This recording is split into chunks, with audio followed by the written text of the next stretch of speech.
अस्सलाम वालेकुम नाजरीन, मैं हूं जमाल याकूब जाफरी। उम्मीद है कि आप लोग खैर आफियत से हैं, जहां जहां पे भी हैं खुश हैं। नाजरीन, अगर आपने ये चैनल सब्सक्राइब नहीं किया, प्लीज़ इसको सब्सक्राइब करें, बेल आइकन को प्रेस करें ताकि आने वाले नोटिफिकेशंस आपको बआसानी मिल सकें। नाजरीन, सबसे पहले एक गुड न्यूज़ है तमाम आलम इस्लाम के लिए, पाकिस्तान के लिए, तमाम सियासी जमातों के लिए, हर उस इंसान के लिए जो मुसलमान है, जो दिल में दर्द रखता है कि इंटरनेशनल कोर्ट ऑफ जस्टिस में, आलमी अदालत इंसाफ में साउथ अफ्रीका ने ये केस पेश किया था कि जेनोसाइड हो रही है, गजा पे जुल्म हो रहा है और इसराइलियों की जानिब से जो मजालिम हैं इनको रोका जाए, इनकी बात की जाए। पहले तो ये केस एक्सेप्ट ही नहीं हो रहा था, इस पर बात ही नहीं हो रही थी और इसराइल का यही कहना था कि जेनोसाइड नहीं है, नस्लकुशी नहीं है। लेकिन अब जब पूरा पैनल बैठा जजेस का, आलम जो तमाम आलम के, आप ये कह लें, फैसले करने के लिए एक कोड बनाया गया है। यानी जो भी इंटरनेशनल इश्यूज होते हैं, जो भी आलमी मसाइल होते हैं, उनका जो हल निकालना होता है, उससे रिलेटेड तमाम फैसले ये जो अदालत इंसाफ है ये करती है। इसको इंटरनेशनल कोर्ट ऑफ जस्टिस कहा जाता है। तो नाज़रीन, उसमें उन्होंने ये फैसला दिया कि ये केस चलेगा। हमारे पास बहुत सारे शवाहिद हैं कि इजराइल जो है वो जेनोसाइड कर रहा है, नस्लकुशी कर रहा है, तो ये केस चलेगा। एटलीस्ट उन्होंने ये एक्सेप्ट किया। ये एक बहुत बड़ी गुड न्यूज़ है और गुड न्यूज़ साउथ अफ्रीकन के लिए भी है जिन्होंने ये केस पेश किया था। लेकिन वो नाराज भी रहे। नाराज इसलिए रहे क्योंकि आईसीजे की जानिब से सीज फायर का नहीं कहा गया, जंग बंदी का नहीं कहा गया, जंग को रोकने का नहीं कहा गया।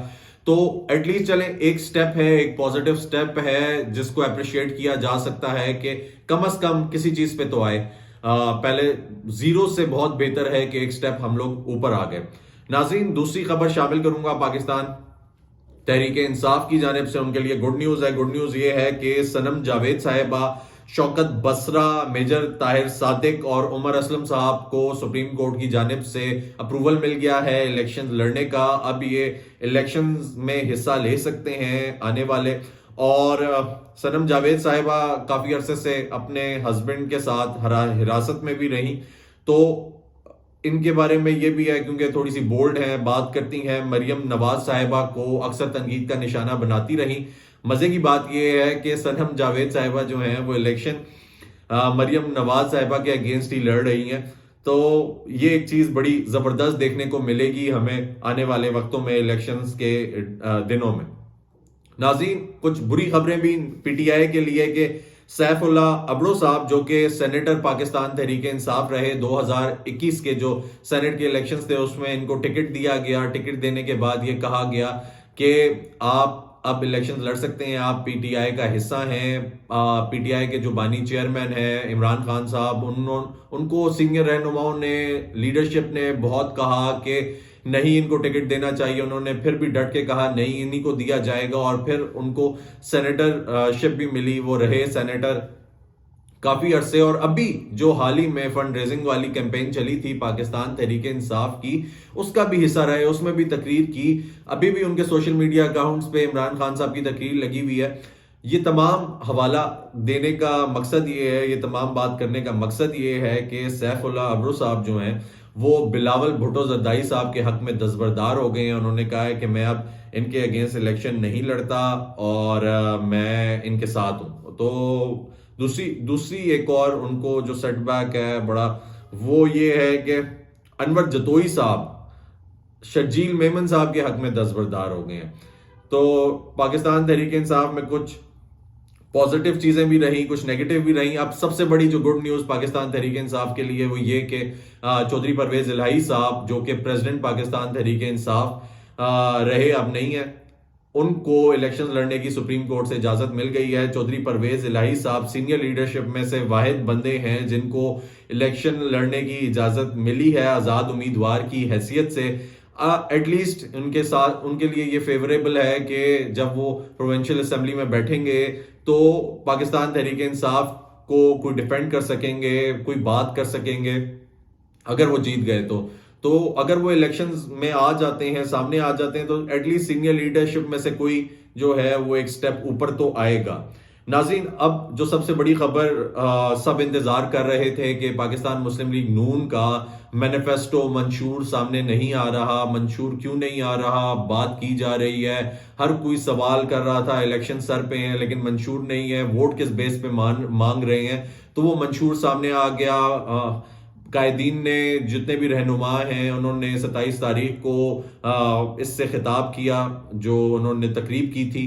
उस तकरीब से खिताब करते हुए फिर जो कायद हैं मुस्लिम लीग नून के, मियां मोहम्मद नवाज शरीफ साहब, उन्होंने भी एक जज्बाती किस्म की तकरीर की। उन्होंने ये कहा कि इतने सब के बाद मेरे खिलाफ फैसले भी आए, मैंने जेल भी काटी, जिला वतनी भी काटी, सब कुछ किया, आज फिर मैं एक बार मंशूर लेकर सामने आया हूं और मैंने कोशिश ये की है कि कहाँ पे कमी कोताही रह गई, उस कमी कोताही को फिल किया जाए, वो जो गैप्स रह गए थे उनको फिल किया जाए। और अब एक मंशूर सामने लेकर आए हैं, उसमें से चंद चीजें आपके सामने रखता हूं। उन्होंने एक कुछ चीजें जो हैं वो बड़ी स्मार्टली इसमें पुट की हैं कि सरकारी दफातर का माहौल दुरुस्त बनाएंगे।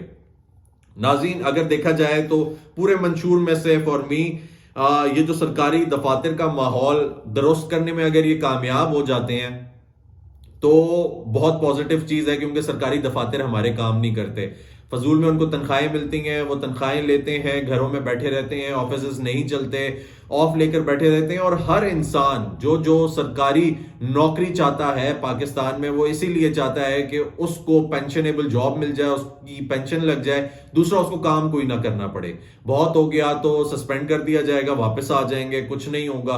तो ये जो सरकारी दफातर का माहौल है और निज़ाम जो है, ये थोड़ा सा अगर दुरुस्त हो जाए, खास तौर पे हमारी ये जो अफसरशाही है ये दुरुस्त हो जाए, चेक एंड बैलेंस हो जाए, तो बहुत बेहतर हो जाएगा। अगर ये करने में कामयाब हो गए, जो कि मुझे अपेरेंटली ऑन रियलिस्टिक ग्राउंड्स ये बिल्कुल बात ठीक नहीं लग रही कि ये कुछ ऐसा कर सकेंगे, क्योंकि आवे का आवा बिगड़ा हुआ है, सरकारी लोग काम नहीं करते। ये तमाम जो सरकारी नौकरी करने वाले हैं इनमें से कोई शायद काम नहीं करता, अगर ये काम करें तो बहुत बेहतर हो जाएगा।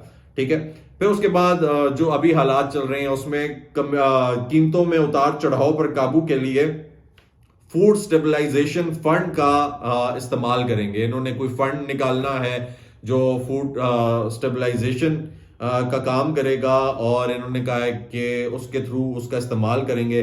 मौसमियाती तब्दीली एक बहुत बड़ा मसला है, इन्होंने इसको भी सामने रखा और कहा कि इसके असरात से महफूज पाकिस्तान की तामीर हम लोगों ने सोचा हुआ है कि हम वो करेंगे। और फिर किसानों पे आ जाते हैं, क्योंकि किसान मेन हिस्सा है हमारे मुल्क का, हमारी इकोनॉमी का। ठीक है, तो छोटे किसानों को बिला सूद कर्जे देंगे, जो हमेशा ये होता है। फिर इन्होंने अपने डेवलपमेंट सेक्टर को सामने रखा है कि हम जितनी भी डेवलपमेंट के जो प्रोजेक्ट्स हैं उनको आगे बढ़ाएंगे, उनको बेहतर से बेहतर तरीके से सरअंजाम देंगे, और फसल के नुकसान को जदीद टेक्नोलॉजी से पूरा करेंगे। तो फसल के नुकसान को अगर ये टेक्नोलॉजी ले आते हैं, ये भी इनका प्लस पॉइंट ही है, क्योंकि ये इंडस्ट्रियलिस्ट हैं, तो डेफिनेटली टेक्नोलॉजी का इस्तेमाल ये कर सकते हैं। अब इन्होंने हंड्रेड्स ऑफ यूनिट्स यानी सैकड़ों यूनिट बिजली फ्री देने की तो बात नहीं की, लेकिन इन्होंने कहा है कि सस्ती बिजली देंगे और इंक्रीज बिजली देंगे, ज्यादा बिजली देंगे। डेवलपमेंट के काम जितने रहते हैं उनको तेजी से सरअंजाम देंगे, और 20 से 30% कमी कर देंगे बिल्स में, जो पावर के जितने रिलेटेड बिल्स हैं उनमें। तो अगर 20 से 30% कमी कर देते हैं, पॉजिटिव है, अच्छी बात है, लेकिन फिर भी गरीब आदमी का गुजारा तो नहीं होगा। इनको थोड़ा सा स्ट्रांग आना चाहिए था कि एटलीस्ट अगर आप देखें, ये जो कहते हैं कि हम 20 से 30% दे देंगे, तो आप समझे कि इसका हाफ होगा। तो अगर ये पूरा कर देते हैं बहुत अच्छी बात है। नवाज शरीफ साहब का ये भी कहना था कि कौन सी ऐसी चीज है जो नून लीग ने नहीं की। हम जो भी बात करते हैं हम पूरी करते हैं, खास तौर पर डेवलपमेंट के प्रोजेक्ट्स और अवाम को रिलीफ देने वाली चीजें। फिर उसके बाद 15,000 megawatt increase in electricity production. तो 15,000 मेगावाट ये इलेक्ट्रिसिटी ज्यादा प्रोड्यूस करेंगे, लेकिन फिर ये बोझ अवाम पे ही आएगा। तो अवाम इस चीज के लिए रेडी रहे कि अगर ये चीज ये सामने लेकर आ रहे हैं, कह रहे हैं कि सोलर एनर्जी से 10,000 मेगावाट प्रोडक्शन करेंगे।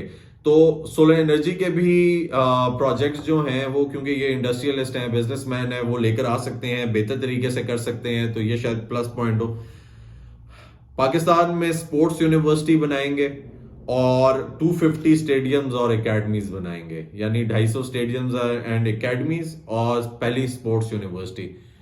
फिलहाल जो आम तालीम है उसकी बड़ी ज़रूरत है, स्कूल्स का निज़ाम, सरकारी स्कूलों का निज़ाम बेहतर बनाएं, ठीक है। बाद में स्पोर्ट्स यूनिवर्सिटी बनाएं। हमारे माशाल्लाह से जो खिलाड़ी हैं, जो हमारे बच्चे हैं, वो रोडों पे गलियों में खेल खेल के बहुत ऊपर चले जाते हैं, अभी तक वही खेल रहे हैं। पाकिस्तान का निज़ाम, बाबर आजम जैसे बाकी लोग जितने रहे, हीरोज रहे हमारे, तो वो सारे इसी वजह से थे कि इमरान खान साहब थे, वसीम अकरम थे, वकार यूनुस थे, शुएब अख्तर थे। ये सारे एकेडमीज में तो नहीं खेले, ये रोडों पे खेल खेल के ऊपर आए हैं और इन्होंने आकर पाकिस्तान का नाम रोशन किया। तो फिलहाल उनको तालीम की जरूरत है, जिनको तालीम की जरूरत है उनको तालीम दें। नाज़रीन, अगर देखा जाए ओवरऑल तो जरा स्ट्रॉन्ग मंशूर को लाना चाहिए था, लेकिन अब ये लेकर आ गए हैं, तो देखते हैं आगे क्या होता है अगर जब इनकी हुकूमत आती है। लेकिन उम्मीद पे दुनिया कायम है। अगर आपने चैनल सब्सक्राइब नहीं किया प्लीज करें। अपना ख्याल रखें।